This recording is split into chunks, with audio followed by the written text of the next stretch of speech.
In this video, we're going to show you how you can check if your Instagram account has been hacked. If you find this video helpful, don't forget to like the video and subscribe for more tips. If you're concerned about your account being compromised, here's how you can check. Begin by opening up Instagram and tapping on your profile icon in the bottom right. From here, tap the three lines in the top right and then select Account Center up at the very top of the settings.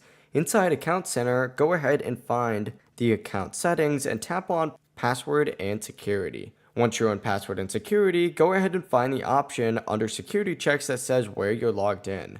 Open this up and select the account that you want to review. I'm going to choose my Instagram account just like so, and you're looking for devices on here that look unfamiliar. If you spot any of those unfamiliar devices, simply go ahead and navigate to the bottom and hit this Select Devices to log out and select whatever devices those may be. From here, just simply hit log out and then confirm your option. It's also a good idea to remove any old or unused devices while you're here.